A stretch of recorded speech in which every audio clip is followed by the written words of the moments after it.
Hi, Aswathy. അപ്പോൾ ഇന്നത്തെ video എന്ന് പറയുന്നത് ഉം, എല്ലാവർക്കും കൂടി ഉള്ളതാണ് കേട്ടോ. സാധാരണ ഞാൻ ACCA റിലേറ്റഡ് കണ്ടന്റ് ആണ് ഇടുക. അപ്പോൾ ഇന്നത്തെ വീഡിയോ എന്ന് പറയുന്നത് നമ്മുടെ ചെറിയ കുട്ടികൾക്കാണ്, സ്കൂളിൽ പഠിക്കുന്ന കുട്ടികൾക്കാണ് മെയിനായിട്ടുള്ളത്. അപ്പോൾ നമുക്ക് തുടങ്ങാം. ചില കുട്ടികൾക്ക് പഠിക്കാൻ കംഫർട്ടബിൾ ആയിട്ടുള്ള ഒരു ലാംഗ്വേജ് മലയാളമായിരിക്കും. അതായത് മലയാളം മീഡിയം.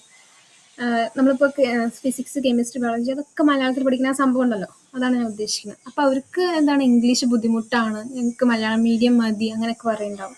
അപ്പോൾ അവരോടായിട്ട് എനിക്ക് പറയാനുള്ളത്, മലയാളം പൂർണ്ണമായി ഒഴിവാക്കാനല്ല, ഇതിപ്പോൾ എങ്ങനെയാണ് ആൾക്കാർ എടുക്കുകയെന്ന് എനിക്കറിയില്ല, ബട്ട് ക്ലിയർ ആയിട്ട് പറയാൻ ഞാൻ ശ്രമിക്കാം. അപ്പോൾ മലയാളം മുഴുവനായിട്ട് ഒഴിവാക്കാനല്ല, പക്ഷേ ഇങ്ങനെ നിങ്ങൾ ഇംഗ്ലീഷിൽ പഠിക്കാതെ ഇരുന്നുണ്ടല്ലോ, ഭാവിയിൽ ഏതെങ്കിലും കോഴ്സ് എടുക്കുമ്പോൾ ചിലപ്പോൾ നിങ്ങൾക്ക് അവിടെ ചെറിയ രീതിയിൽ ബുദ്ധിമുട്ടുണ്ടാവാനുള്ള ചാൻസ് ഉണ്ട്. അതായത് നമുക്കിപ്പോൾ 10 വരെ മലയാളത്തിലാണ് പഠിച്ചതെല്ലാം. അപ്പോൾ +1 +2 പഠിക്കുമ്പോൾ സയൻസ് ഒക്കെ എടുക്കാൻ നിൽക്കുമ്പോൾ കുട്ടികൾ നന്നായിട്ട് ബുദ്ധിമുട്ടുന്നത് കാണുന്നുണ്ട്. പിന്നെ ഇംഗ്ലീഷ് എക്സാമിന് സ്കോർ ചെയ്യുന്നതും നല്ല സ്ട്രഗിൾ ചെയ്തിട്ടാണ് അവർ അത് പഠിക്കുന്നതും, അത് ഇഷ്ടമില്ലാത്ത പോലെ പഠിക്കുകയൊക്കെയാണ് അവർ ചെയ്യുക. പിന്നെ +1 +2 ഇങ്ങനെയൊക്കെ തട്ടിമുട്ടി അടുത്ത വേറെ ഹയർ എഡ്യൂക്കേഷനിൽ പോകുമ്പോൾ അവിടെ കൂടുതൽ ഇംഗ്ലീഷിലാണ് പഠിപ്പിക്കുന്നതും എഴുതാനുള്ളതൊക്കെ ഇംഗ്ലീഷിലായിരിക്കും. അപ്പോൾ അവിടെ അവർ സ്ട്രഗിൾ ചെയ്യുന്നത്. അവർക്ക് നല്ല കഴിവുണ്ടാവും, നല്ല പഠിക്കുന്നവരാകും, മലയാളത്തിൽ പറയാനൊക്കെ അവർക്ക് നന്നായിട്ട് അറിയുന്നുണ്ടാവും. പക്ഷേ ഇംഗ്ലീഷിലാണ് കൺവേ ചെയ്യേണ്ടത് എന്നതുകൊണ്ട് അവർക്കതൊരു ബുദ്ധിമുട്ടായിട്ട് തോന്നിയിട്ടുണ്ട്. അങ്ങനെ ഒരുപാട് ആൾക്കാരെ ഞാൻ കണ്ടിട്ടുണ്ട് കേട്ടോ.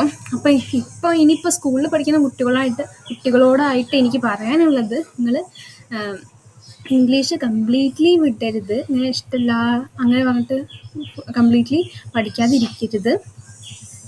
ചെറിയ രീതിയിൽ ഇമ്പ്രൂവ് ആയിട്ട് കൊണ്ടുവരാൻ ശ്രമിക്കുക. പിന്നെ വേറെ വിഭാഗം കുട്ടികളുള്ളത്,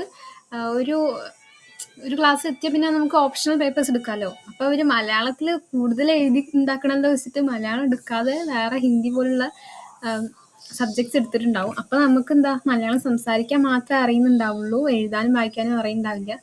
അങ്ങനത്തെ ഒരു സ്റ്റേജിലേക്ക് ഒരുപാട് പേര് എത്തിയിട്ടുണ്ട്.